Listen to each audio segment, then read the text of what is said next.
Hello students, welcome to our channel. तो बच्चों, बस आप सभी का हमारी गुडसेट 2023 की जो योद्धा बैच हमने आपके लिए फ्री में लॉन्च की है, बस उसमें आप सभी का स्वागत है।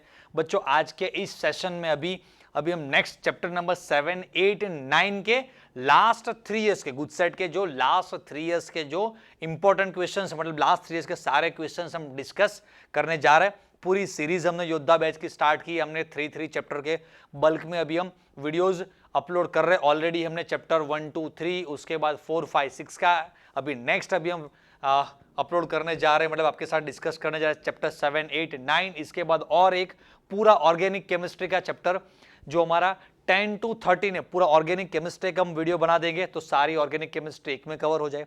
उसके बाद चैप्टर 14, 15, 16, तो मतलब टोटल हम 5 वीडियो के पैकेज में पूरा गुडसेट लास्ट 3 इयर्स करवाने वाले। हाँ, ये ऐसे क्वेश्चन नहीं कि भाई आप इसने इस मतलब ये लास्ट 3 इयर्स के जो भी हर चैप्टर के 2-5 क्वेश्चन हो गए, मतलब टोटल जो भी आपके 20-25 क्वेश्चन अभी हम इस सेशन में जो करवाते हैं उसमें से ही पूरा आएगा। लेकिन आपको एक आइडिया मिलता है कि भाई साहब गुडसेट का लास्ट 3 इयर्स से कैसा लेवल बनता है। और कुछ बच्चे ऐसे कि जिनके पास मतलब प्रिपरेशन का कोई सोर्स नहीं है, मतलब कहां से भी कुछ भी प्रिपरेशन नहीं कर सकते, तो उन बच्चों को भी हम हेल्प करने के लिए कि भाई साहब क्योंकि भी टाइम इतना कम है, तो इतने छोटे स्पाम, इतने छोटे टाइम में अभी हम जितना भी हो सकता है उतना अलग अलग तरह के वीडियोस आपके लिए लाते रहेंगे। राइट बच्चों, तो अभी चैप्टर नंबर 7, 8, 9, उसके बाद पूरा ऑर्गेनिक, फिर उसके बाद 14, 15, 16, उसके बाद लंबी थोड़ी 50 क्वेश्चन, 100 क्वेश्चन, 200 क्वेश्चन वाली बड़ी बड़ी मैराथन भी हम आपके लिए गुडसेट वाले सेशन में लाते रहेंगे। ओके बच्चों, तो चलिए अभी चैप्टर नंबर 7 से स्टार्ट करते हैं। ये चैप्टर 7, 8, 9 ऐसे के जहां से कॉर्नर क्वेश्चन ज्यादा आते हैं। मैंने एक चीज इसमें अच्छी सी ये कर दी है, जो पहले वीडियो अपलोड किए थे इसके हिसाब से ये चैप्टर्स कुछ ऐसा है, यहां से किसी टॉपिक से कोई एक क्वेश्चन है, लेकिन मुझे लगता है कि इसके हिसाब से ऊपर नीचे वाली और भी चीजें, कुछ नोट्स मैंने इसमें साथ में ऐड कर दिए कि भाई ऊपर नीचे वाली और भी चीजें ऐसी है, या कुछ ऐसी भी चीजें कि इस तरह की और चीजें भी पूछने के चांसेस है। आप क्वेश्चंस देखेंगे, उनका सॉल्यूशंस देखेंगे, तब पता चलेगा। देखिए यहां सबसे पहले क्वेश्चन हम स्टार्ट करते हैं। हाँ, विच of the following is the correct order. जो सारे ऑर्डर्स दिए इनमें से करेक्ट ऑर्डर कौन सा है। अच्छा, एसिडिक स्ट्रेंथ सबसे पहले भाई HClO4, HClO3, HClO2 and HClO। General एक चीज साथ में नोट्स भी बताते जाते हैं कि भाई ऑक्सीडेशन नंबर इंक्रीज होता है तो एसिडिक स्ट्रेंथ इंक्रीज होती है। तो आप साइड में इसका रीजन भी लिखते रहिएगा, oxidation number increases, acidic nature also increases. Right, तो यहां पर आप क्लोरीन का ऑक्सीडेशन नंबर देखेंगे तो कुछ +1 होता है, और यहां पर क्लोरीन का ऑक्सीडेशन नंबर देखेंगे तो कुछ +7 होता है, मतलब +1। फिर टेक्स्ट बुक में सारी चीजें है +3, +5 और ये +7। तो ऑक्सीडेशन नंबर इंक्रीज होता है तो एसिड स्ट्रेंथ यहां पर इंक्रीज हो रही है, तो भाई साहब ये करेक्ट है। फिर स्टेबिलिटी, तो ऑब्वियसली स्टेबिलिटी वाइज HI में बॉन्ड लेंथ, तो स्टेबिलिटी का कंसेप्ट क्या है, स्टेबिलिटी तो ये साइड में हम नोट में ऐड करते हैं, stability is inversely proportional to bond length. अच्छा, तो ऑब्वियसली यहां पर बॉन्ड लेंथ HF की काफी शॉर्ट रहती है तो स्टेबिलिटी ज्यादा रहती है, और जैसे जैसे किसी भी हम ग्रुप में टॉप टू बॉटम जाते हैं तो साइज बच्चों धीरे धीरे इंक्रीज होती है, तो ये भी करेक्ट है। अच्छा, तो मुझे लगता है कि यहां पर क्वेश्चन में ये होना चाहिए विच of the following is a, थोड़ा आप देख लीजिएगा, इनकरेक्ट। आई थिंक ये चीज है आयोनिक कैरेक्टर वाला जो भी पार्ट है यहां पर देखेंगे। और फिर एक ये चीज है इलेक्ट्रॉन गेन एंथैल्पी, तो इलेक्ट्रॉन गेन एंथैल्पी में एक मिस्टेक है यहां पर देखो, क्लोरीन एंड फ्लोरीन में एक्चुअली करेक्ट जो ट्रेंड है वो करेक्ट ट्रेंड ऐसा है, क्लोरीन सबसे ज्यादा है, उसके बाद फ्लोरीन, उसके बाद ब्रोमीन और उसके बाद आयोडीन रहता है, तो यहां पर एक मिस्टेक है। बाकी आयनिक कैरेक्टर का भी जो ये ऑर्डर दिया ये भी करेक्ट है यहां पर। तो which of the following is incorrect, तो your answer, this is your answer, ready, incorrect. ये थोड़ी चीज आप देख लेना, बाकी जो चीजें मैं यहां पर नोट्स के तौर पर आपको ऐड करवा रहे हैं वो चीजें भी साथ में आप ऐड करते रहिएगा, लिखते रहिएगा, थोड़ा रिवाइज करते रहिएगा। तो ऐसा हो सकता है कहीं ना कहीं शायद ये क्वेश्चन डायरेक्टली ना आ जाए, लेकिन सिर्फ ये इतना पार्ट या इतना पार्ट या इतना पार्ट इंडिविजुअली फॉर्म में आ जाए, और कहीं यार आपको ये भी चीजें हेल्प हो जाए कि भाई सर ने बताया था ऑक्सीडेशन नंबर इंक्रीज होता है तो एसिडिक नेचर इंक्रीज होता है। ओके बच्चों, चलिए और आगे बढ़ते थोड़ा। अच्छा, फिर यहां पर in which of the following oxo acid of sulphur SOOS, मतलब के बीच में आपका पैरोक्साइड बॉन्ड कहां पर प्रेजेंट होता है। सिंपली हर बच्चे को पता चल जाएगा, ये जो आपका कंपाउंड है यहां पर पैरोक्साइड, कंपाउंड का नेम भी वैसे ही होता है पर ऑक्सो वाला, तो यहां पर पैरोक्साइड बॉन्ड प्रेजेंट है। लेकिन इस टॉपिक से मुझे पर्सनली ऐसा लगता है कि बहुत सारी चीजें बच्चों को सीखने के लिए है, बहुत सारी चीजें ऐसी है कि वो टीचर्स मतलब पेपर सेटर पूछ सकते हैं। तो मैंने आपके लिए एक और चीज इसमें ऐड कर दी है, थोड़ी मेहनत लगाई है, खुश होना, राइट, थोड़ा लाइक शेयर भी कर देना। तो देखो मैं सारी चीजें बता दूं कि ये जो सारे स्ट्रक्चर्स है, यहां से आपको बहुत सारे बुक्स को रिफर करने की जरूरत नहीं है। भले ये क्वेश्चन 2020 का, लेकिन लास्ट 10 इयर्स में गुजरात बोर्ड, गुजसेट या जेईई नीट में इस टॉपिक से किस तरह की वैरायटी अलग अलग टाइप की वो पूछ सकते हैं, वो भी चीजें मैं आपको साथ में बता देता हूं।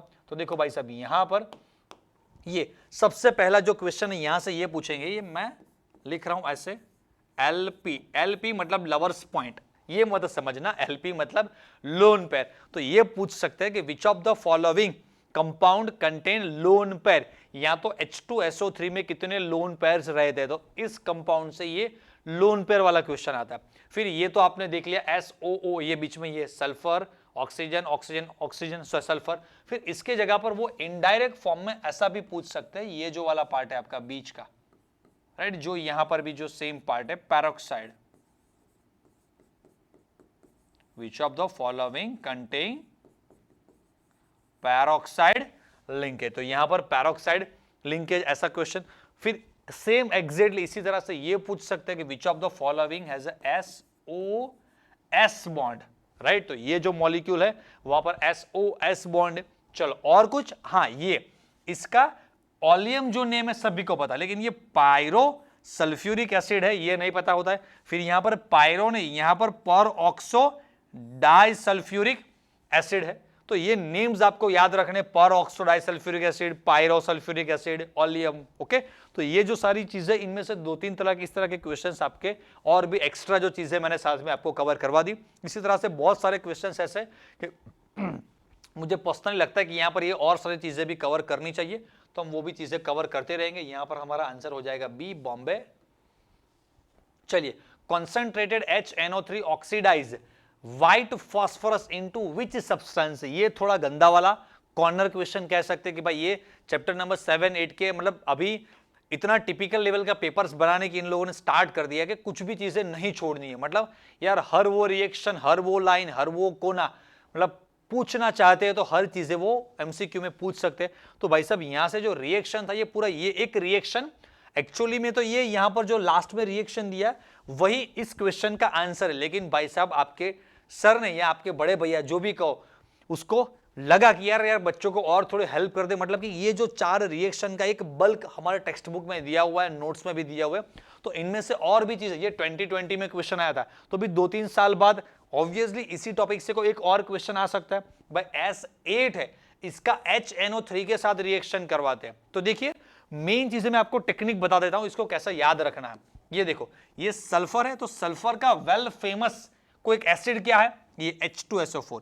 अगर ये फास्फोरस है, इसका वेल फेमस एसिड कौन सा है, सभी किसी को भी पूछ लो कि भाई फास्फोरस का कोई एक एसिड का नाम बता दो, फास्फोरिक एसिड। सल्फर के किसी एक एसिड का नाम बता दो, सल्फ्यूरिक एसिड, तो सभी के दिमाग में आता है। अभी मैंने जिस स्टाइल से बोला, जिस तरह से आपको याद करवाने की कोशिश की, तो वो आपको एग्जाम में याद हो जाएगा। ऑब्वियसली आप मतलब बोलेगी हाँ सर ने याद करवा दिया था। फिर पीछे वाला पार्ट देखो सेम है, आपको पूरा रिएक्शन कंप्लीट करने के लिए नहीं बोला है। ऐसे भी क्वेश्चन हो सकते हैं कि आपको इतना पार्ट लिख कर दे देंगे। ओके, एक और चीज सिखा दो साथ में, देखो आपको ऐसा लिखते दे देते वो लोग, P4 क्वेश्चन ऐसा होता है प्लस HNO3 गिव्स, फिर फिलिंग द ब्लैंक्स टाइप का। लेकिन इस रिएक्शन को ये लोग बैलेंस करके नहीं देते कि यहां जैसे 20 से मल्टीप्लाई किया है तो वो 20 से मल्टीप्लाई करके नहीं देते, राइट। एक्सट्रीमली टफ लेवल का हुआ तो अगर शायद 20 से मल्टीप्लाई करके भी दे दिया तो आपको समझ होनी चाहिए कि आगे कौन से कंपाउंड्स बनाने, टोटल मतलब ओवरऑल क्या प्रोडक्ट बनेगा। तो ये सारे रिएक्शंस, फिर ये वाला रिएक्शन आयोडीन का HNO3 के साथ रिएक्शन करवाते हैं तो आयोडिक एसिड, फिर कार्बन का HNO3 के साथ रिएक्शन करवाते हैं तो यहां पर कार्बोनिक एसिड मत बना देना, CO2 बन रहा है, H2O एंड NO2। अब देखेंगे NO2 हर जगह पर बन रहा है, राइट, ऑलमोस्ट हर जगह पर H2O भी यहां पर देखो बन रहा है। बाकी की मेन जो चीज है, जो मेन प्रोडक्ट है, वो आपको याद रखना है कि भाई साहब यहां पर मेन प्रोडक्ट ये है, मेन प्रोडक्ट ये है, फिर ये बाकी का आप ऑटोमेटिकली H2O एंड NO2 आप लिख देना, ऑटोमेटिक यहां पर जितने नाइट्रोजन है उसके हिसाब से आप बैलेंस कर लेंगे। देखो जैसे यहां पर NO2 है तो यहां पर 20 है तो 20 NO2, 48 एंड नाइट्रोजन तो 48 NO2, समझ में आ रहा, 4 नाइट्रोजन है तो 4 NO2। तो बस थोड़ा दिमाग लगाओ कैसे ये चीजें होती है। आप डायरेक्टली 2 बार 4 बार, बहुत सारे बच्चे ऐसा कहते हैं कि सर हमने बहुत बार लिख लिख कर प्रैक्टिस की है, वो ऐसे नहीं होगा। लिख लिख कर प्रैक्टिस करोगे टेम्पररी याद हो जाएगा, लॉजिक से याद रखो कि ऐसे बनाऊंगा। तो देखो अभी ये रिएक्शन आपको स्टार्टिंग जब मैंने दिखाया था आपको टफ लगता होगा, लेकिन अभी याद हो गया कि भाई आयोडीन के साथ फिर कार्बन के साथ CO2, सल्फर का फेमस एसिड तो H2SO4, फास्फोरस का फेमस एसिड फास्फोरिक एसिड, उसके साथ साइड में क्या लिखना है NO2 एंड H2O, बैलेंस कैसे करना है, तो बैलेंस करना भी आपको देखो ये 1 4 फिर उसके बाद 48 ये 28 सॉरी 10, ये थोड़ा याद करना पड़ेगा, राइट। इतना मतलब हर चीज वो ट्रिक से याद करने की कोशिश करेंगे तो उसके लिए एक और ट्रिक बनानी पड़ेगी। मतलब बहुत सारे लोगों को ऐसा मैंने देखा हुआ है कि यार मेरे को इतने सारे पासवर्ड्स याद नहीं रहते, तो कोई बोलता है कि भाई तू ऐसा कर एक फोल्डर बना दे अपने मोबाइल के अंदर, कोई एक फाइल बना दे जहां पर सारे पासवर्ड लिखे हो, तो क्या वैसा ही किया है, लेकिन वो जो फोल्डर है उसका पासवर्ड मैं भूल चुका हूं। मतलब कोई ना कोई तो पासवर्ड भूल ही जाएंगे। तो बस वैसे ही इतने कोड वर्क या इतने आइडियाज मत लगा देना कि उसको याद करने के लिए एक और आइडिया बनाना पड़ा, एग्जाम में जाकर वही भूल जाए, अरे यार किस चीज के लिए ये ट्रिक या आइडिया बनाया था। तो थोड़ा मेहनत तो लगानी पड़ेगी। ओके, तो ये इंपॉर्टेंट क्वेश्चन है। तो जो भी main concentrated HNO3 oxidize white phosphorus into which substance, concentrated HNO3 है जो व्हाइट फॉस्फोरस को किस चीज में ऑक्सीडाइज करता है, तो ये आपका आंसर होगा H3PO4 में करता है। ओके, चलिए फिर very pure die nitrogen can be obtain by the thermal decomposition of which substance. अच्छा बच्चों अभी तो मेन वर्ड्स पकड़ो, नोट्स में टेक्स्ट बुक में हर जगह पर है वेरी प्योर, फिर उसके बाद लिखा है थर्मल डीकंपोजिशन। तो हमारे बुक में कंपाउंड है बेरियम एजाइड BaN3 ट्वाइस, ये कंपाउंड दिया है Ba, ये एजाइड आयन है और बैलेंसिंग के लिए 3। तो लेकिन टेक्स्ट बुक में लिखा भी है सोडियम या बेरियम एजाइड, नीचे रिएक्शन सिर्फ बेरियम एजाइड का, लेकिन यहां पर किसी भी ऑप्शन में देखिए आप बेरियम एजाइड नहीं है, गलती मत कर देना। कभी कभी बच्चों को ये नेम याद नहीं रहता है, तो ये बेरियम एजाइड की जगह पर बेरियम नाइट्राइट लिखकर आ जाते हैं। अच्छा एक और क्वेश्चन यहां से, अच्छा आंसर तो देखिए ये हो गया सोडियम एजाइड।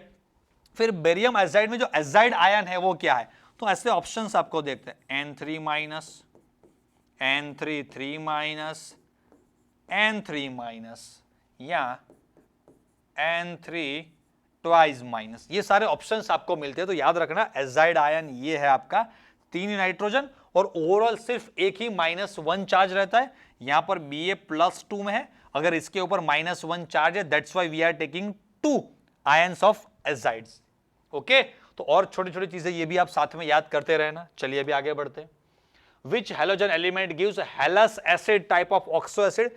एक क्वेश्चन के साथ और बहुत सारे क्वेश्चंस भी मैं आपको करवाने की कोशिश करता हूं। मतलब यार इस सेशन में समझ लो हमने 20-25 क्वेश्चंस डिस्कस कर रहे हैं लास्ट 3 इयर्स के, लेकिन हर क्वेश्चंस के साथ और 2-4 क्वेश्चंस भी ऐड करके ओवरऑल हम पूरे सेशन में 50 to 70 क्वेश्चंस के आइडियाज हम एक साथ लेंगे। देखो यहां से इस टेबल से क्या नहीं पूछ सकते, मुझे अगर आंसर आपको बताना है कि विच of the following forms halous acid, सभी को पता है सिर्फ ये क्लोरीन, मतलब आंसर सी हम टिक करके अभी आगे निकल भी चुके होते, लेकिन इस टेबल से और भी बच्चे मतलब अलग अलग टाइप के क्वेश्चंस आते हैं। सबसे पहले ये क्वेश्चन एक आता है, देखो यहां पर ये हाइपो, देखो हाइपो हैलस में सिर्फ एक है HOF, ओके और कोई नहीं है। फिर आपका जो हैलस है तो हैलस में ये आपका क्वेश्चन ये पूछते हैं कि फ्लोरीन जो है उसका कौन से टाइप का आपका एसिड अवेलेबल है। फिर ये लिखेंगे हाइपोफॉस्फोरस, फॉस्फोरस एसिड, फॉस्फीरिक एसिड या फिर ये परफॉस्फिलिक एसिड, ऐसा कुछ भी आपको अलग अलग टाइप का बना के पूछ सकते हैं, लेकिन उसका एक फॉस्फोरस का सिर्फ एक ही टाइप का अवेलेबल है। फिर हेलिक मतलब हेलस में सिर्फ HOClO टाइप का अवेलेबल है।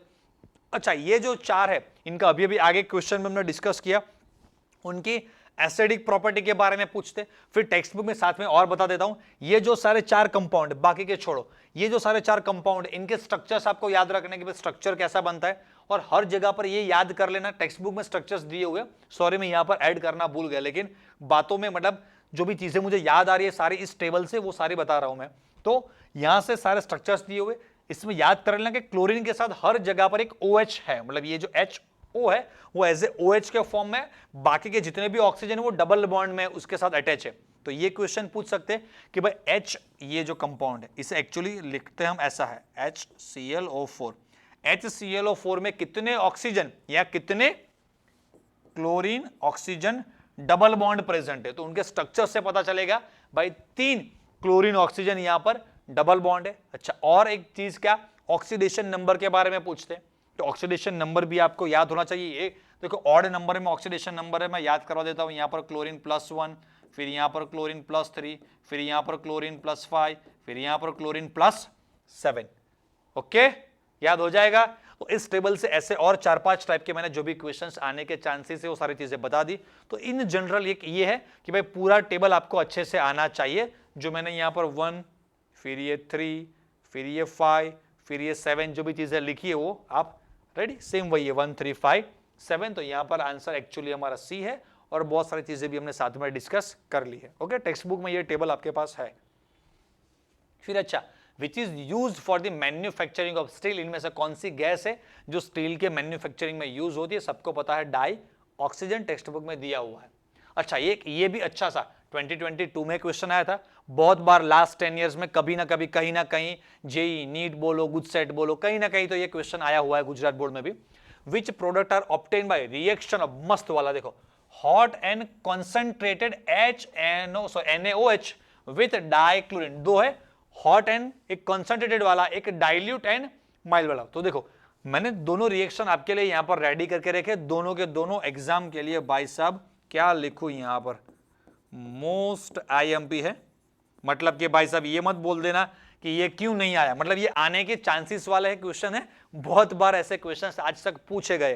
तो देखो आपको याद करने के लिए एक और चीज भी साथ में सिखा दूं, NaOH एंड Cl2। अच्छा, NaOH और Cl2 दोनों मिक्स हो रहे, लेकिन यहां पर देखो NaCl, दोनों जगह पर NaCl तो हो रहा है, एक ये जो फॉर्म हो रहा है NaOCl फॉर्म हो रहा है, यहां पर NaClO3। तो जो दो मेन प्रोडक्ट है ना भाई साहब, ये दो मेन प्रोडक्ट है इनके, ये इन दोनों को याद कर लेना कि भाई ये दो। कभी कभी ऐसा भी पूछते कि इनका रिएक्शन होगा, तो एक ये चीज याद रख लें, यहां पर जो जनरेट होता है वो OCl-, ओके, हाइपोक्लोरस वाला पार्ट, और ये ClO3- वाला पार्ट।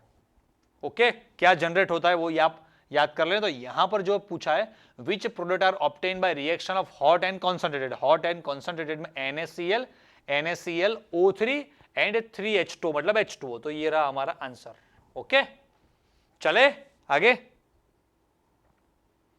अच्छा, अभी एक ये भी एक बढ़िया सी चीज है, hybridisation of HCF2 and HCF4 are respectively, इनके हाइब्रिडाइजेशन क्या है। अच्छा, अब ये देखो एक चीज है साथ में मैंने ये भी ऐड कर दी कि भाई इस ये जो वाला पार्ट है यहां से, चाहे मतलब यहां से सिर्फ एक क्वेश्चन, लेकिन और भी क्वेश्चंस क्या क्या पूछ सकते हैं वो सारी चीजें भी इसमें डिस्कस कर लेंगे। मैंने बताया कि भाई एक्से एक्चुअली में लगेगा आपको यार सर ने 20 या 25 क्वेश्चन करवाए, लेकिन हर क्वेश्चन में दो चार क्वेश्चन और मैं प्रैक्टिस करवाता जाऊंगा, ताकि आपको समझ में आएगा। चैप्टर जितना भी हो सके उतना पूरा ऊपर नीचे आगे पीछे की चीजें आपके लिए मैं कवर करता रहूंगा। देखो सबसे पहला जो है हमारा HCF2, तो ये सबसे पहला क्वेश्चन क्या हो सकता है, इसके पास आपको सब कुछ स्ट्रक्चर्स याद करने, क्योंकि कुछ भी पूछ सकते हैं। समझ में आ रहा है? समझ लो आपको एक फोटो दिखाइए, ऐसे मैं खड़ा हूं, अब मेरी फोटो आपको दिखा दी, देख लिया। फिर आपको पूछेंगे शर्ट कौन से रंग का है, उसमें बटन सारे ब्लैक कलर के, यहाँ पे बटन कोई अलग कलर का है, हेयर स्टाइल क्या है, ये कुछ भी पूछ सकते हैं। मतलब समझ ले, आपको कोई भी XYZ पिक्चर आपको दिखा रहे, आपको बोला जाए 10 सेकंड के लिए आप इस पिक्चर को देखो और उसके बाद आपको क्वेश्चंस के आंसर देने। तो बस वैसे ही आपको सारी चीजें याद रखनी है। फिर उसको यार हेयर स्टाइल के बारे में पूछा जाए या कलर के या कुछ भी पूछे, तो यहाँ पर देखो कितने लोन पेयर्स होते हैं, तो ये याद होना चाहिए कि भाई 3 लोन पेयर। तो फर्स्ट ऑफ ऑल एक क्वेश्चन हुआ लोन पेयर वाला। दूसरा एक क्वेश्चन इनमें से किसी भी का भी, राइट, आपको पूछेंगे लोन पेयर के बारे में, तो यार 1 2 3 4 5 स्ट्रक्चर, तो सभी के लोन पेयर के 5 क्वेश्चन ये बन गए।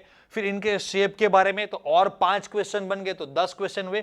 फिर इस सभी के पांचों के हाइब्रिडाइजेशन के बारे में पूछेंगे, तो और 5 क्वेश्चन हो गए, तो 15 क्वेश्चन हो गए। फिर आपको ये पूछेंगे इनमें से किसमें XE, फिर ये XE डबल बॉन्ड O, फिर विच ऑफ द फॉलोइंग एसिड 2 या 3 या 1 XE double bond O bond is present.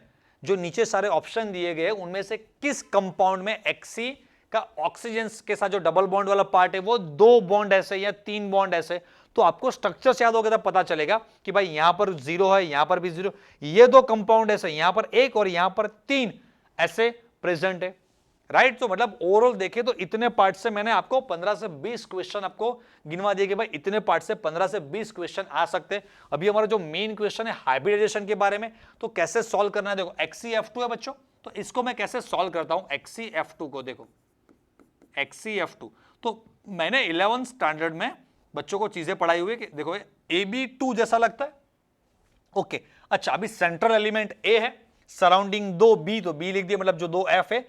अच्छा, अभी सेंट्रल एलिमेंट है, उसके पास ये 2 बॉन्डिंग इलेक्ट्रॉन के अलावा एक्स्ट्रा जो नॉन बॉन्डिंग इलेक्ट्रॉन वो कितने, 2 + 2 + 2, टोटल 6 इलेक्ट्रॉन है, लेकिन इलेक्ट्रॉन पेयर लिखेंगे तो वो 3 इलेक्ट्रॉन पेयर है, तो टोटल देखो 2 + 3 ये 5 हो गया। तो अगर ये 2 + 3 = 5 हो रहा है, तो भाई साहब एक S 3 P, तो 4 हुए, और एक और D भी चाहिए, तो इसका आंसर बनेगा sp3d। अभी XeF4 के बारे में पूछा, ये रहा आपका XeF4, तो देखो XeF4, ये जो साइड में चीजें नहीं काम की हटा देते हैं। अच्छा, XeF4, तो XeF4 में ये बच्चों देखने में AB4 जैसा लग रहा है, AB4, और कोई इलेक्ट्रॉन्स बाकी बचे, हाँ भाई साहब, जेनॉन आपका नोबेल गैस है, उसके आउटर मोस्ट में 8 इलेक्ट्रॉन रहते हैं, उनमें से 4 अभी बॉन्डिंग में गए फ्लोरीन के साथ, अभी और 4 बाकी है, मतलब पैर पूछे तो 2, तो 2 इलेक्ट्रॉन पैर बाकी है, तो 4 + 2 = 6, that's why it is the sp3, तो ये 4 हुआ, और 2d मतलब sp3d2, इनका हाइब्रिडाइजेशन हो चुका है। क्लियर है? तो बस इन दोनों का हाइब्रिडाइजेशन sp3d एंड sp3d2, तो आंसर हो गया आपका डी। तो बस एक ही क्वेश्चन में यार बहुत सारी चीजें हमने कवर कर ली, 15-20 क्वेश्चन। तो यार जो चीजें मेन जो इंपॉर्टेंट है, जहां से क्वेश्चन आने के चांसेस ज्यादा है, अभी सेशन में जो भी हमने चीजें, एक सबसे पहले जो हमने एक चीज डिस्कस की थी, एक सल्फर वाले सारे रिएक्शंस डिस्कस किए, फिर हम फास्फोरस वाले स्ट्रक्चर से भी आगे देखेंगे, ये तो कुछ मेन जो चीज है जहां से अब लास्ट 10 ईयर्स के क्वेश्चंस देखेंगे, तो ये जो सारे 4-5 जो मेन टॉपिक है उनमें से आपको ज्यादा क्वेश्चंस मिल जाएंगे। तो आप ऐसे टॉपिक्स लास्ट मोमेंट पर अगर आपने कुछ ज्यादा प्रिपरेशन नहीं की है, टाइम ज्यादा नहीं है, तो ऐसे कुछ मेन टॉपिक्स आप प्रिपेयर कर लीजिए, तो जहां से क्वेश्चन आने के चांसेस ज्यादा है। डायरेक्ट उसमें से क्वेश्चन आएगा ऐसा कह नहीं सकते, लेकिन चांसेस ज्यादा रहते हैं। फिर अच्छा, ये देखो एक और क्वेश्चन आ गया, which is the correct option for bond and their number in pyrophosphoric acid. भाई साहब, पायरोफॉस्फोरिक एसिड का स्ट्रक्चर ही नहीं पता है, तो गई भैंस पानी में। तो इसके लिए मैंने आपके लिए यहां पर ये देखो बना दिया, फिर से ये जो सारे सभी के सभी आपको याद होने चाहिए। सर बहुत याद करना है भाई साहब, आपको यार गुड सेट में अच्छे मार्क्स लाने, अच्छे कॉलेज में एडमिशन लेना है, अच्छा पैकेज चाहिए, तो यार नौकरी छोकरी सब कुछ अच्छा चाहिए, तो उसके लिए मेहनत भी अच्छी लगानी पड़ेगी ना। तो यार इस दुनिया में मेहनत के बिना कुछ भी नहीं मिलता, ना वो आप, मतलब वो आप है या मैं हूं, किसी को भी मेहनत के बिना कुछ नहीं मिलता। तो यार हम हमारा एंड से आपको यार पुश करने की, आपको मोटिवेट करने की, आपको पढ़ाने की जितनी भी हो सकती है हमसे मेहनत करते हैं। बस आप भी अपने एंड से जितना भी हो सकता है, जितनी ज़्यादा मेहनत करेंगे उतने आप और हम दोनों आगे बढ़ेंगे। तो बस यार मेहनत तो लगानी पड़ेगी, तो ये स्ट्रक्चर्स आपको याद करने पड़ेंगे, सारे स्ट्रक्चर्स, ओके। तो देखो हर स्ट्रक्चर से कोई ना कोई क्वेश्चन, सभी स्ट्रक्चर्स में हर बार मैं अभी इतना डिटेल में जाऊंगा तो आपको भी थोड़ा बोरिंग लगेगा या थोड़ा लेक्चर ज्यादा लंबा हो जाएगा। और कुछ बच्चे ऐसे जिनको पता है, तो मैं थोड़ा शॉर्ट में कवर करने की कोशिश करता हूं कि भाई जितने भी स्ट्रक्चर्स दिए उन सभी के यार आपको नेम्स याद होने चाहिए भाई साहब, सभी के नेम, फॉर्मूला, स्ट्रक्चर, तो सब कुछ याद होना चाहिए, सब कुछ। तो पायरोफॉस्फोरिक एसिड, अच्छा देखो यहां पर पायरोफॉस्फोरिक एसिड, ये नेम से कौन सा कंपाउंड है, H4P2O7, जहां पर ये POP वाला बॉन्ड है। आपने वो हेरा फेरी मूवी में शाहरुख खान का गाना सुना होगा, मैं लड़का पॉ पॉ पॉ तू लड़की पॉ पॉ पॉ, तो बस यही है वो कंपाउंड है जो वहां पर पॉ पॉ पॉ हो रहा है, राइट। उसका तो पॉ पॉ पॉ हो ना हो, हमारा पॉ पॉ पॉ हो जाएगा। यार इतना टफ, मतलब कुछ बच्चे सोचेंगे सर यार आगे भी आपने बता दिए सारे स्ट्रक्चर, सल्फर के याद रखने, फिर सारे फास्फोरस के याद रखने, फिर क्लोरीन के दिए क्लोरीन के याद रखने हैं। तो यार रखना तो पड़ेगा, नौकरी और छोकरी दोनों अच्छी चाहिए, तो यार खुद को ऊपर लेवल बढ़ाना पड़ेगा। तो बस मैं लड़का पौ पौ पौ, तू लड़की पौ पौ पौ, बराबर। तो ये मैं पौ पौ पौ, एग्जाम भी पौ पौ पौ। तो ये पौ पौ पौ के लिए आपको ये याद करना पड़ेगा। तो यहाँ पर पौ पौ पौ में देखेंगे तो देखो कितने POH बॉन्ड है भाई साहब, यहाँ पर 1 2 3 4 4 POH बॉन्ड, ये रहा ऑप्शन। फिर 2 P ऑक्सीजन डबल बॉन्ड वाला पार्ट है, एक पॉप अप पॉ वाला बॉन्ड। तो भाई पॉप अप पॉ वाला बॉन्ड है, तो आपका आंसर होगा डी यहां से। ओके, बाकी ये जो सारे कंपाउंड है, कहां गया वो कंपाउंड हमारा, यस, हाइपोफॉस्फोरस एसिड। एक टेबल में इसका नेम और भी दिया है, फॉस्फेनिक एसिड, तो वो फॉस्फोनिक एसिड है। एक बाइसब फॉस्फेनिक एसिड, फॉस्फोनिक, फॉस्फीनिक है ना, हाँ, एक आई और ओ, ये मतलब हमारी बैंड बजा देंगे। तो ये सारी चीजें यार शांति से बैठकर पढ़ो, ऐसा मत करते रहो कि और कुछ नया करवाओ, मतलब ये तो हमने पढ़ लिया है और कुछ नया पढ़ना है। और भाई अंदर जो चीजें है वो भी अच्छे से आपको यार कॉर्नर क्वेश्चन से वो भी नहीं आते, तो वो अच्छे से पहले प्रिपेयर करो। नया नया नया नया नया करने की यार आप अगर मतलब कोशिश करते रहेंगे, ये तो मैंने देखा हुआ, ये तो मैंने देखा, हाँ अगर आपने देखा है और उस सभी में आपके 90% प्लस मार्क्स आ रहे हैं, सारी चीजें याद है। अगर मैं बोल रहा हूँ कि फॉस्फोनिक एसिड, फॉस्फीनिक एसिड, हाँ सर सब कुछ याद है, उनके ऑक्सीडेशन नंबर्स याद है, उनके फॉर्मूलाज याद है, उनके IUPAC कॉमन नेम याद है, उनके स्ट्रक्चर्स याद है, तो फिर आगे और कुछ डिटेल में कर सकते हैं बढ़िया, या कुछ भारी क्वेश्चन और डिफिकल्ट वाले क्वेश्चंस देख सकते हैं। बाकी तो यार ये जो सारी चीजें यहाँ पर बुक में है, ये भी अच्छे से याद नहीं है तो मरेंगे। ये जो कंपाउंड है देखो, पॉलीमेटाफॉस्फोरिक एसिड जो कंपाउंड है, वहां पर रिपीटिंग यूनिट वाला पार्ट क्या रहता है, तो ये रिपीटिंग यूनिट वाला पार्ट है आपका HPO3 is your repeating part. तो ये क्वेश्चन यहां से पूछ रहे कि भाई रिपीटिंग पार्ट क्या है।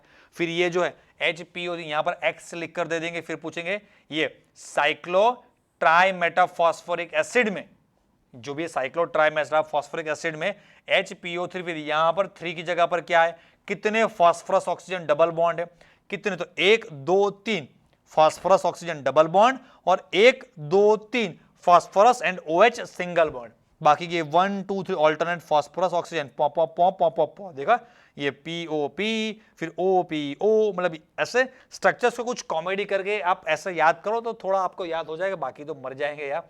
फिर एक और गंदी वाली चीज भाई साहब, कितने इतने से मतलब चाहे तो यार 20 से 25 क्वेश्चन तो इतने पार्ट से हम बना सकते हैं यार, 5 स्ट्रक्चर, 5 फॉर्मूला, 5 नाम, 15 तो वैसे ही हो गए।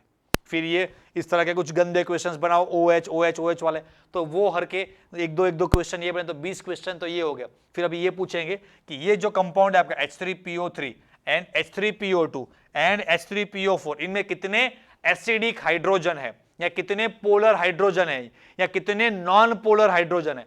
तो भाई साहब जो रेड कलर से हाईलाइट किए गए आपके जो हाइड्रोजन है, उसे नॉन पोलर बॉन्ड, ये जो PH बॉन्ड है नॉन पोलर बॉन्ड, या तो नॉन एसिडिक हाइड्रोजन कहते हैं।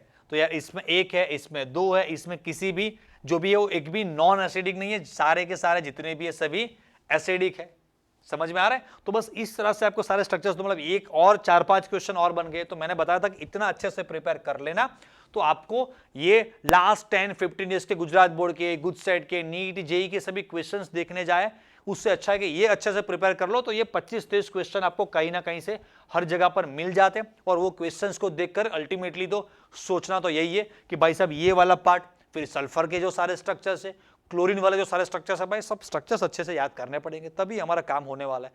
तो ये 3 पार्ट ऐसे कि यार हर जगह से 15-20 क्वेश्चंस देखें तो 30, 40, 50 जितने क्वेश्चन अराउंड ये इसमें से बन सकते हैं अलग अलग टाइप के, और वो वेल फेमस क्वेश्चन है, बहुत बार अलग अलग जगह पर पूछे गए वाले क्वेश्चन है। ओके, तो ये टेबल भी अच्छे से लिख लो, मतलब जो भी है मैंने चीजें जो बताई वो सारी चीजें साथ साथ में आप लिखते रहो। ओके, फिर आगे नेक्स्ट क्वेश्चन जाते हैं।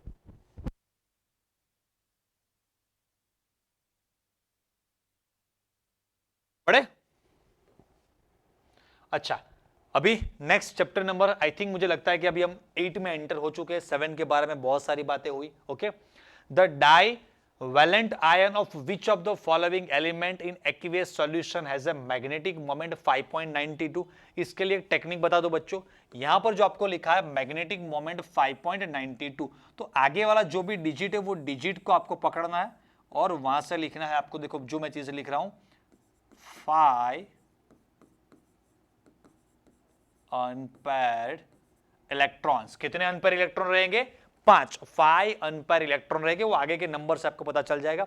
अच्छा, फिर अभी डाई वैलेंट पूछा है, मतलब जो भी मेटल आयन होगा उसके ऊपर डाई मतलब +2 एलिमेंट इन एक्वियस सॉल्यूशन। तो जो भी सारे एलिमेंट्स है सभी के नंबर्स वगैरह आपको याद होने चाहिए। तो मैं सीक्वेंस में स्टार्ट करता हूं। क्रोमियम जो हमारा 24 नंबर है, थोड़ा मैं फास्ट अभी लिख रहा हूं, राइट। ये आर्गोन एक बार लिख दिया, फिर क्रोमियम 3d5 4s1 है। अच्छा, अभी क्रोमियम 2+ का इलेक्ट्रॉनिक कॉन्फ़िगरेशन लिखेंगे, मैं साथ में इसी में चेंज करता जाऊंगा। चलिए, अच्छा ऐसा है तो डाईवैलेंट का हम साइड में ऐसा जनरल लिख देते हैं डाईवैलेंट के लिए। अच्छा, ये डाईवैलेंट बन गया। तो डाईवैलेंट इसमें 2 इलेक्ट्रॉन्स जाएंगे तो ये बचेगा 3d3 4s0। तो 4s0 बिंदी जैसा हो गया भाई। हाँ, तो अभी यहां पर 3 है, 5 तो अनपेयर होने के कोई चांसेस नहीं है। ओके, उसके बाद अभी Mn आपका 25 number argon 3d5 4s2 divalent 4s2 वाले जाएंगे तो भाई साहब 3d5 4s0। तो ये आंसर होने के चांसेस है, यहाँ यही आंसर है। फिर उसके बाद देखते हैं लेकिन और भी Fe में क्या होता है, आगे जरूरत पड़ेगी इस तरह के और भी क्वेश्चन बनाकर पूछ सकते हैं। 26 नंबर भाई साहब आर्गॉन 3d6 4s2 Fe2+ लिखेंगे तो वो बनेगा 3d6 as it is 4s0। तो यहां पर अनपेयर, अच्छा ये और चीज हम ऐड कर देते हैं, ये देखो डाईवैलेंट है, इसके साइड में हम ऐड कर देते हैं अनपेयर इलेक्ट्रॉन्स। तो भाई साहब यहां पर 3 है, यहां पर 5 है, यहां पर 6 नहीं भाई 4 ही रहेंगे। 1 2 3 4 5 एक रिपीट। तो जो बाकी के 4 बच्चे वही अनपेयर होते हैं।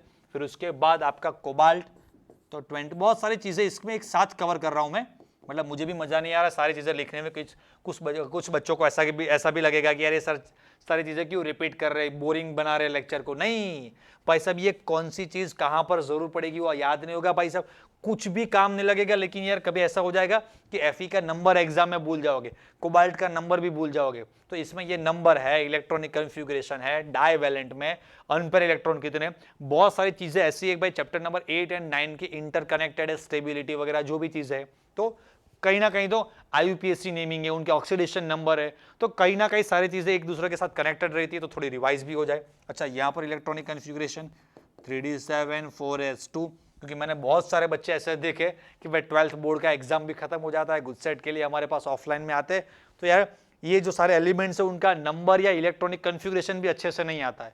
तो यार बोर्ड एग्जाम तो दे दिया, अभी लास्ट में गुड सेट में इतने दिन में क्या करेंगे। 3d7 4s0, यहां पर बच्चों अनपेयर कितने होंगे, 3। तो आपका आंसर ऑब्वियसली यहां पर Mn होने वाला है। ओके, कुछ रैंकर बच्चे, कुछ दिमाग वाले बच्चे हो गए जो डायरेक्टली भी कर सकते हैं, उनको पता चल जाता है कि Mn का नंबर 25 है, 4s2 में 2 इलेक्ट्रॉन्स रहते हैं, उनको डायरेक्टली वहां से हटा देंगे, उड़ा देंगे, तो Mn के जो भी 3d5 है वो पांचों के पांचों इलेक्ट्रॉन अनपेयर रह जाएंगे। तो थोड़ा दिमाग में जिनका IQ ज्यादा होता है, लेकिन ये कुछ चीजें साथ में रिवाइज भी करनी थी तो वो भी कर लिया हमने।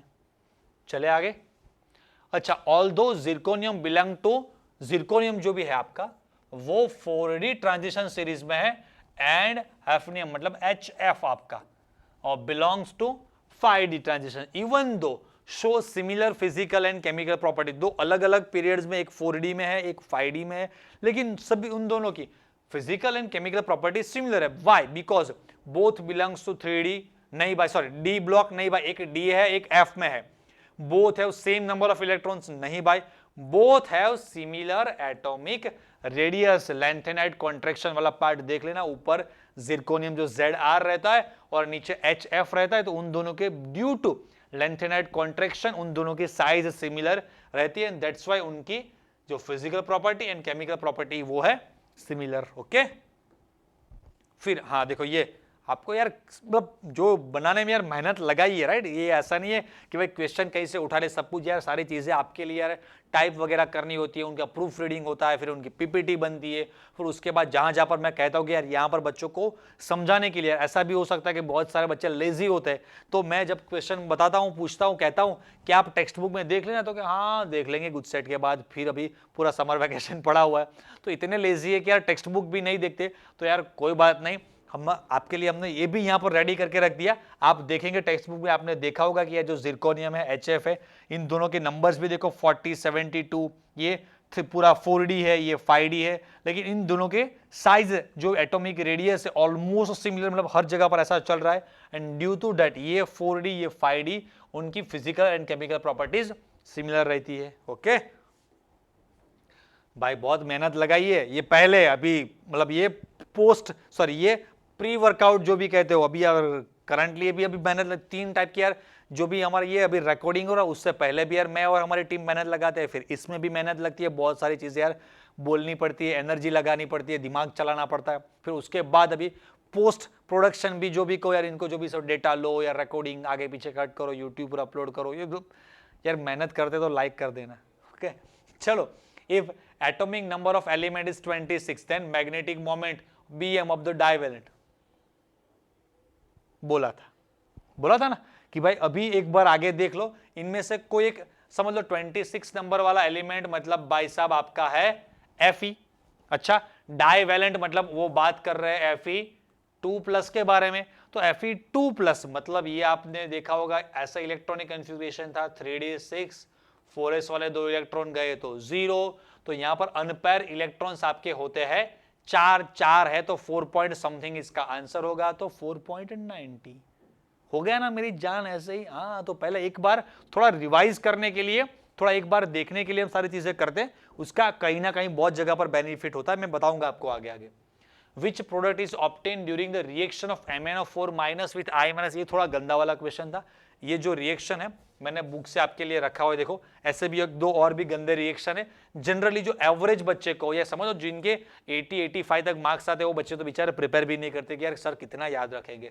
ये जो सारे क्वेश्चन है वो 90+ वाले बच्चों के लिए है, राइट। तो देखो MnO4- H2O तो ये आपका अल्कलाइन मीडियम यहाँ पर लिखा है, देखो अल्कलाइन मतलब बेसिक मीडियम में आपको याद रखना है कि MnO4- है वो +7 से +4 में कन्वर्ट होता है, +2 में नहीं। तो आपको जो कंपाउंड ये MnO2 उसके बाद OH-, लेकिन ये चीजें पूछी आपकी which product obtain during reaction of MnO4- with I- in alkaline medium, तो ये लास्ट वाला मतलब पूरा रिएक्शन गंदी तरह से आपको याद होना चाहिए, तभी आप इसको एग्जैक्टली मतलब ये ऐसा है कि यार 1000 में से 2-4 बच्चे ऐसे होते हैं कि जो इसका एग्जैक्ट आंसर लिख पाते, बाकी तो बहुत सारे बच्चे ऐसे होते हैं उनको क्वेश्चन ही समझ में नहीं आता कि यार ये क्या पूछा है। हमारे टेक्स्ट बुक में है ऐसा? अच्छा भाई साहब कभी देखा नहीं है आपको कहीं पर भी? अच्छा यहाँ पर कम आते होंगे, वो कम नहीं आते, आप कम जाते हो वहां पर उस एरिया में, तो बस थोड़े गंदे वाले क्वेश्चन है, क्या करे भाई। चलिए, name a transition element which does not exhibit variable oxidation state. अच्छा सा क्वेश्चन है, ऐसा कोई ट्रांजिशन एलिमेंट बताओ जो अलग अलग टाइप के वेरिएबल +1 +2 +3 +5 अलग अलग टाइप के ऑक्सीडेशन नंबर शो ना करता हो। अच्छा तो यहां पर देखो एक जिंक है, आपने जनरली जिंक जो भी है उसको आपने Zn को ऑलवेज आपने +2 में देखा है। कॉपर एक ऐसा है कि जो यार वो +1 एंड कॉपर +2 दोनों में पॉसिबल है। स्कैंडियम ऐसा है कि वो सिर्फ +3 में पॉसिबल है। क्रोमियम तो 2-4 में पॉसिबल है। तो भाई साहब सिर्फ एक पूछा है कि जो does not exhibit variable oxidation state, तो यहां पर ये ए एंड सी दोनों आंसर होने के चांसेस है। बहुत सारे बच्चे पूछते कि सर आप यहां पर करेक्ट आंसर इसका सी स्कैंडियम है, तो सर जिंक क्यों नहीं हो सकता? जिंक ट्रांजिशन में हम इसको कंसीडर नहीं करते हैं, समझ में आ रहा है? हाँ तो यार एक छोटे से वर्ड का भी यार इतना जबरदस्त इंपॉर्टेंस होता है। कभी कभी ऐसा हो जाता है कि मैं कुछ जल्दी जल्दी में हूं और कभी कोई बच्चे ने मतलब बैच खत्म हो रहा है, मैं निकल रहा हूं और ये क्वेश्चन मुझसे पूछ लिया, तो मैं भी सोचता हूँ यार दोनों एलिमेंट यार ऐसा ही है, तो आपका ए एंड सी दोनों आंसर हो सकते हैं। फिर दूसरे दिन बच्चा बोलता है नहीं सर आंसर सिर्फ सी दिया है, फिर थोड़ा दिमाग क्लिक करता है कि हाँ भाई ये ट्रांजिशन पूछा है, मतलब एक वर्ड भी जल्दी जल्दी में से name of the transition element which does not exhibit variable oxidation, अच्छा इनमें से कौन सा है जो, तो नहीं होगा। ओके, चलो आगे। ओ सब कुछ पढ़ना है, खेती करने वाला है भाई साहब। Which statement is incorrect from the following, इनमें से कौन सा है जो इनकरेक्ट है? CrO is a basic but Cr2O3 is amphoteric, correct है भाई। Cadmium is not consider in transition element, starting में बता, यस करेक्ट है भाई। Atomic size of elements of 4D series is greater than corresponding 3D, सही है भाई, ये सही है, ये सही है, ये सही है। Atomic size of 5D is greater than 4D, नहीं भाई साहब, दोनों सिमिलर है ड्यू टू लेंथेनेट कॉन्ट्रैक्शन। अभी सर ने आपको टेबल अच्छा सा दिखाया था, हाँ, तो बस वहीं से, तो this is your answer, incorrect statement. अच्छा, विच आइसोमर इज अ पॉसिबल, अच्छा तो चैप्टर 8 खत्म, चैप्टर नंबर 9 में एंटर हो चुके। 8 के बारे में और कुछ चीजें बता दूं कि भाई साहब यार गंदा वाला चैप्टर है, काफी कॉर्नर क्वेश्चंस पूछते हैं, तो और थोड़ा खुद को रगड़ना पड़ेगा, गंदी तरह से चैप्टर के अंदर जाना पड़ेगा, बहुत सारी चीजें याद करनी पड़ेगी, लेकिन यार जितनी भी कैपेसिटी हो उतना आप ट्राई करना। ओके, मैं आपके साथ एग्जाम में नहीं हूंगा, अभी तो आपके साथ हूं, राइट। फिर which isomerism is possible in hexaammine cobalt 3, hexacyanido, okay, cyanido chromate 3। अच्छा, ये सबको पता चल जाएगा। दो आपको सेम टाइप के ऐसे दिए हो, देखो हेक्सासाइनो कोबाल्ट, यहां पर हेक्सा कोबाल्ट, मतलब ये जो दो कंपाउंड्स है वहां पर आप कोऑर्डिनेशन, एक है लिंकेज, थोड़ा आइसोमरिज्म के बारे में याद कर ले। लिंकेज मतलब दो मुंह वाला साहब, इस तरफ से भी इलेक्ट्रॉन पेयर डोनेट कर सकता है, उल्टा करो तो कोई और भी एक ऐसा एटम है वो भी इलेक्ट्रॉन पेयर, मतलब लिंक, मतलब नेम से पता चलता है। फिर उसके बाद कोऑर्डिनेशन, तो कोऑर्डिनेशन आइसोमरिज्म में दो कोऑर्डिनेशन एंटिटी, दो ब्रैकेट वाला कंपाउंड आपको मिलेगा, तो ये कोऑर्डिनेशन होता है। आइसोमरिज्म में क्या होता है? अंदर वाला बाहर, बाहर वाला, आपने गाना सुना होगा, अंदर से कोई बाहर ना जा सके, यहां पर जा सकता है, तो अंदर वाला बाहर, बाहर वाला अंदर, तो ये जो अंदर बाहर वाली चीज है उसे आयोनाइजेशन कहा जाता है। और सॉल्वेट आइसोमरिज्म या सॉल्वेशन आइसोमरिज्म नेम से ही पता चल जाएगा कि भाई साहब यहां पर H2O रहता है, तो H2O वाले जो कंपाउंड्स है वहां पर सॉल्वेशन आता है, तो यहां पर दो ब्रैकेट बनने वाले, तो आपका जो कंपाउंड होगा, मतलब जो आइसोमरिज्म होगा, इसमें कोऑर्डिनेशन आइसोमरिज्म होगा। अच्छा, विच of the following complex will absorb maximum, गंदा वाला क्वेश्चन, एब्जॉर्ब मैक्सिमम वेवलेंथ।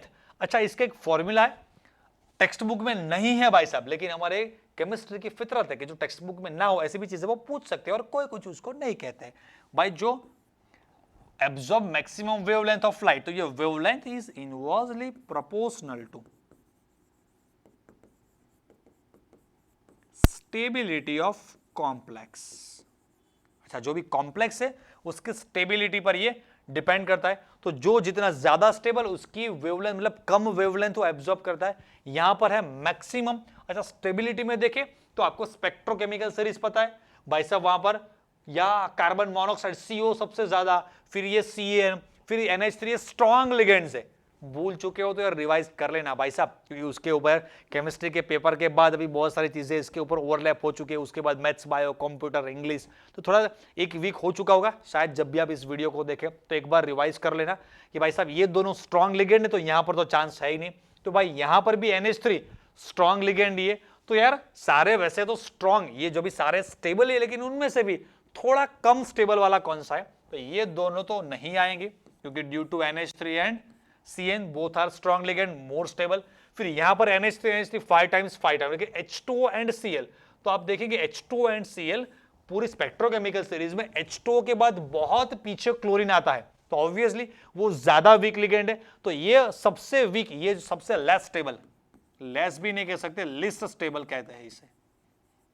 इन चारों में ये सबसे लिस्ट स्टेबल है, दैट्स व्हाई मैक्सिमम वेवलेंथ वो एब्जॉर्ब करेगा, तो यहां पर आंसर हो जाएगा आपका ए। ओके, तो यार चीज नहीं आपको सीखने को मिली यहां पर। अच्छा, तो complex having highest electrical conductivity in aqueous solution under similar condition. अच्छा, ये जो सारे बच्चों आपको कंपाउंड्स दिए उनके सभी की आपको फॉर्मूला लिखनी है, और उनके बेस पर में पता चलेगा आयंस बनाएंगे तब कि भाई कितने आयंस कहां पर जनरेट होते हैं, उसके बेस पर इलेक्ट्रिकल कंडक्टिविटी हम मेजर कर लेंगे। उससे पहले थोड़ा यहां पर जो भी मिनरल्स है हम हमारे अंदर ऐड कर लेते हैं।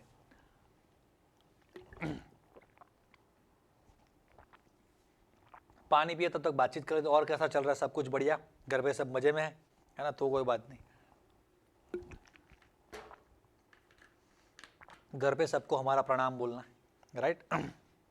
चलो, तो आपने भी मिनरल्स नहीं लिए? लिए आप तो यार, पोज करके जब चाहो तब मिनरल्स ले सकते हो, पानी पी सकते हो। अच्छा, फॉर्मूला बनाए, पेंटा एक्वा क्लोरिडो कोबाल्ट। अच्छा, कितना लिखना है भाई? धीरे धीरे सर। पेंटा एक्वा क्लोरिडो कोबाल्ट। अच्छा, कोबाल्ट तो लिखना आता है भाई। पेंटा एक्वा क्लोरिडो, पेंटा एक्वा मतलब चलो भाई साहब H2O, पेंटा एक्वा मतलब 5 टाइम्स। अच्छा, फिर क्लोरिडो, तो अच्छा भाई साहब क्लोरीन भी लिख लिया, ब्रैकेट क्लोज कर दिया। ब्रैकेट के बाहर भी क्लोरीन है भाई, कितने क्लोरीन वो यहां से पता चलेगा। क्लोरीन यहां पर देखो, कोबाल्ट का ऑक्सीडेशन नंबर 3 है, ये जो क्लोरीन है वो -1, ये भी -1, तो -1 -2 हुआ। तो भी और भी बैलेंस करने के लिए एक और क्लोरीन चाहिए, मतलब ये +3 है, तो इसको बैलेंस करने के लिए सामने 3 क्लोरीन -1 वाले चाहिए। वो अंदर वाले या बाहर वाले, वो तो आपको पता है ना, ओवरऑल हम बैलेंस करते हैं। तो ये कोबाल्ट, ये टोटल, तो नंबर ऑफ कितने यहां पर, पूरा एक ब्रैकेट एंड ये 2 क्लोरीन, टोटल 3 आयंस जनरेट होंगे। फिर इसके बाद ट्राई एक्वा, ट्राई क्लोरिडो, एग्जाम में आपको ऐसा ही करना है, तब पता चलेगा। कोबाल्ट, अच्छा ये इजी है, कोबाल्ट, फिर ट्राई एक्वा, ट्राई क्लोरिडो, यहां पर कुछ भी नहीं होगा, सिर्फ एक आयन बनेगा। चलो, फिर यहां पर देखो, टेट्रा एक्वा डाई क्लोरिडो कोबाल्ट 3, तो भाई हर जगह पर कोबाल्ट है, जलवे है कोबाल्ट के। तो टेट्रा एक्वा, तो भाई H2O 4 टाइम्स। फिर डाई क्लोरिडो, अच्छा Cl2 है। अच्छा, बैलेंस करने के लिए कोबाल्ट यहां पर भी 3 है, ये -2 है, ये +3, तो सिर्फ उसको बैलेंस करने के लिए बाहर एक क्लोरीन। और आयंस में मैंने आपको बहुत पहले सिखाया हुआ है कि भाई ये पूरा एक ब्रैकेट, और उसके अलावा जो भी बाहर है, तो पूरा एक ब्रैकेट, एक आयन है और एक ये chlorine, total number of ions कितने होंगे?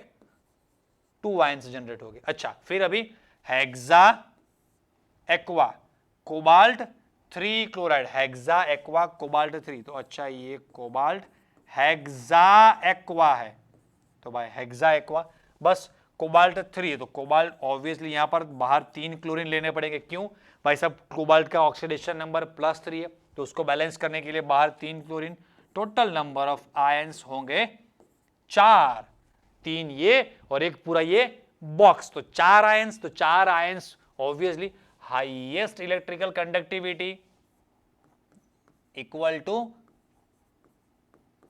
मैक्सिमम नंबर ऑफ आयंस, तो ये होगा आपका आंसर डी। तो एक ही क्वेश्चन में कितना आपको यार देखो रगड़ा, देखो 4 कंपाउंड्स, उनके स्ट्रक्चर्स, पहले तो IUPAC नेमिंग समझ में आना चाहिए, उसके बेस पर उनके फॉर्मूलाज बनाने आने चाहिए, और फॉर्मूलाज के बेस पर उनके आयंस आने चाहिए, और आपको ये लॉजिक भी पता होना चाहिए कि इलेक्ट्रिकल कंडक्टिविटी जो है वो जैसे जैसे आयंस बढ़ते हैं तो ऑब्वियसली कंडक्टिविटी इंक्रीज होती है। तो एक्चुअली में ये 4 मार्क्स वाला JEE नीट लेवल का क्वेश्चन है, लेकिन गुजरात बोर्ड में भाई साहब पूछते हैं।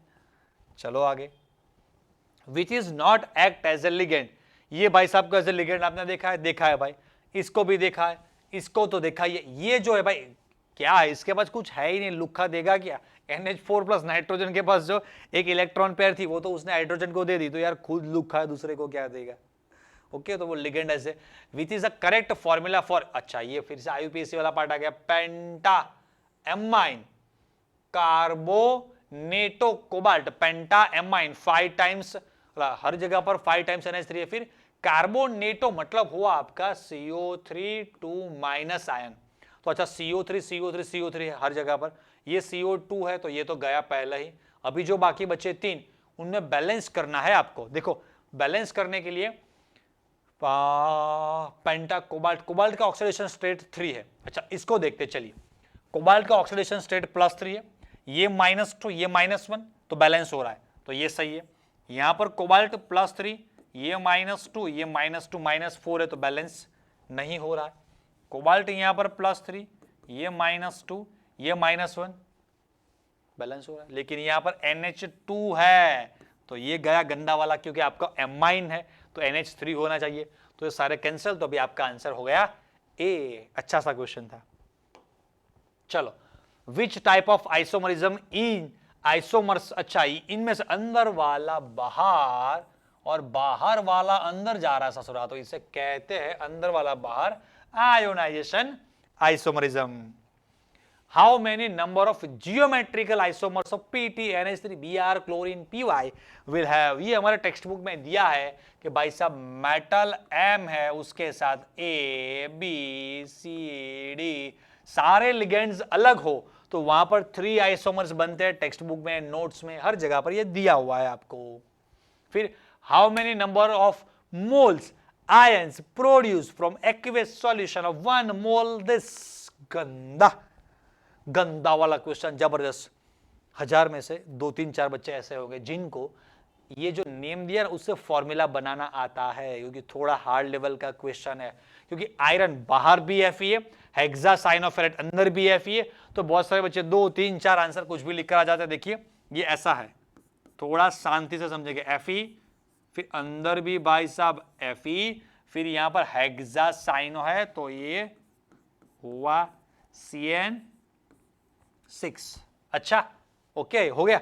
अभी इसको बैलेंस कैसे करते हैं, देखो ये चीज याद रखना है। यहां पर हम 3 से मल्टीप्लाई करते हैं और यहां पर इसका होता है 4। कैसे सर आपको समझ में आया? देखो मुझे ऐसे समझ में आया कि Fe के 2 ऑक्सीडेशन नंबर पॉसिबल है, एक बाई सब +2 है, एक +3 है। तो हम अलग अलग ऑप्शन ट्राई करते हैं। कि समझ लो मैंने पहले इसको +2 समझ लिया है, तो समझ लो +2 है, ये 3 टाइम्स है, तो अच्छा ये 3 टाइम्स, और ये 6 इंटू माइनस, सॉरी 6 इंटू,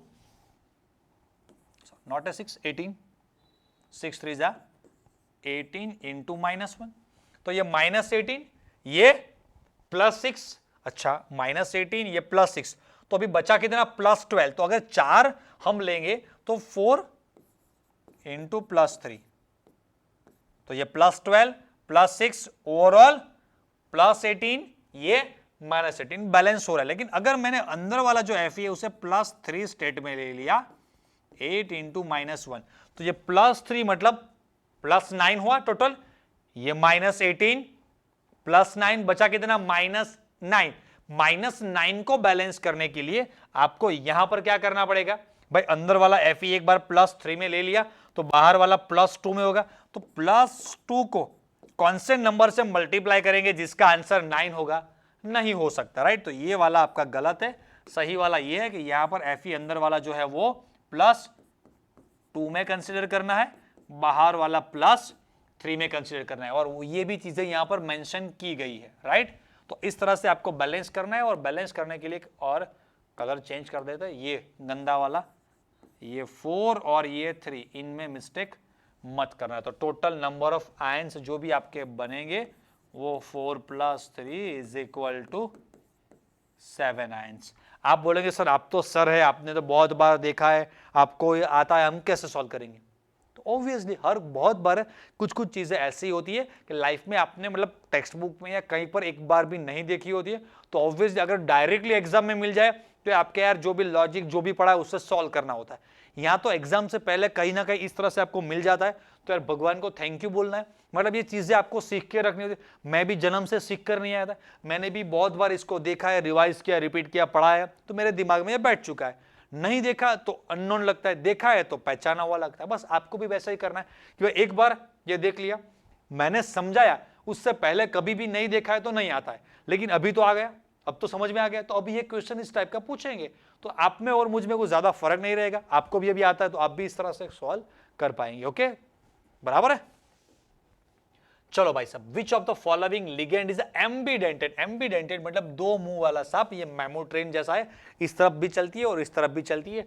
तो बहुत बार हम लोगों ने टेक्स्ट बुक में देखा है, NO2 कैप का ऐसा है और SCN Q एंड S दोनों ऐसे है कि जो दोनों तरफ से इलेक्ट्रॉन पेयर डोनेट कर सकते हैं। ओके बच्चों, तो वैसे अभी हमने यहाँ पर 24 क्वेश्चन कंप्लीट किए, लेकिन यार बहुत सारे क्वेश्चन ऐसे थे कि जहां पर एक क्वेश्चन में अंदर 4, 5, 10, 15, 20, 25 क्वेश्चन अलग अलग टाइप के वैरायटी उसमें से बन सकती है। तो ओवरऑल हम देखेंगे तो हमने यार इन जनरल 50 to 60, 70 जितने मतलब 50-70 जितने क्वेश्चन हमने एक ही इतने पार्ट में कवर कर लिए। टाइम भी काफी अच्छा खासा लिया।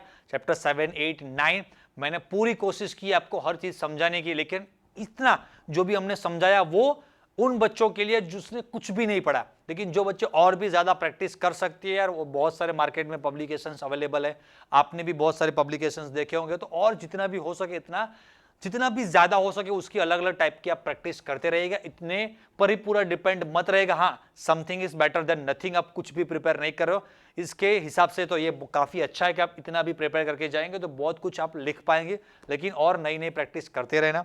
हम भी नए नए वीडियो इस तरह के बनाते रहेंगे। इसके बाद पूरा एक ऑर्गेनिक का एक हम सीरीज लाने वाला, मतलब 10 to 13 का पूरा एक कंबाइंड वीडियो पूरे ऑर्गेनिक केमिस्ट्री का बनेगा। उसके बाद लास्ट जो रिमेनिंग मिसलेनियस जो चैप्टर है 14, 15, 16 उसका एक वीडियो बनेगा। उसके बाद और भी टाइम बचेगा एग्जाम तक, तो हम पूरी मैराथन सीरीज भी इसकी, मतलब 100 क्वेश्चन 200 क्वेश्चन वाली मैराथन सीरीज भी हम चलाते रहेंगे। ओके बच्चों, तो यार हम भी जम के मेहनत कर रहे हैं, आप भी जम के मेहनत करेंगे और हम सब दोनों साथ में मिलकर योद्धा एंड महारथी बनेंगे।